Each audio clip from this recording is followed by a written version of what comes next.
घरचा वैद्य ह्या चॅनलमध्ये बळीराम पाडे आपलं स्वागत करत आहे। आता बघा आपण एक दोन औषधं घेतलेले, या दोन औषधाचे उपयोग काय आणि कसे वापरायचे आणि कशासाठी तुम्हाला रामबाण औषध सांगतो।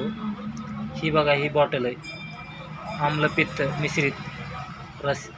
तर तुमचे झोप होत नाही, रात्रीच्याला करपट ढेकरे येते, खाल्लेलं अन्न पचन होत नाही आणि आम्ल शरीरातला वाढून आम्ल चमकी वातीसारखे अंगात कळा निघून चमक येतात, अंग फुगतं कधी कधी एखाद्याचं, अंगावर गांधी येतात, अशा पित्तामुळे बरेच तक्रारी काही होत्यात। ही बॉटल जर तुम्ही वापरली तर हे तुम्हाला सकाळी 2 झाकणं आणि संध्याकाळी 2 झाकणं पाणी टाकून जर घेतले तर तुमचं एकदम चांगल्या प्रकारे काम करता येईल। ह्याच्या संग आपल्याला दुसरं आणखी एक औषध वापरायचं आहे, ते कोणचं आहे ते सांगतो तुम्हाला।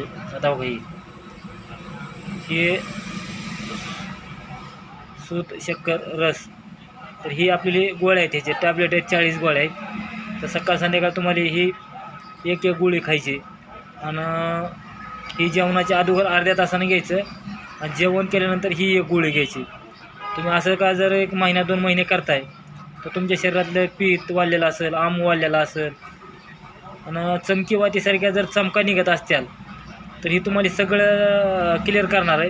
ह्याच्या संग आपल्याला दुसरं एक औषध आणि काय घ्यायचं आहे, तर अर्धा चमचा मेथीदाणे पाण्यात भिजत घालायचे आणि ती पाणी आणि मेथी चावून खायची आणि वरून ते पाणी पिऊन टाकायचं। असं का जर तुम्ही महिना 2 महिने केलं तर तुमच्या शरीरातला सगळा आमवात, चमकीवातीसारख्या कळा निघणाऱ्या, अन्न पचन होत नाही, हे सगळं तुम्हाला ह्याच्यातून मदत होणार आहे।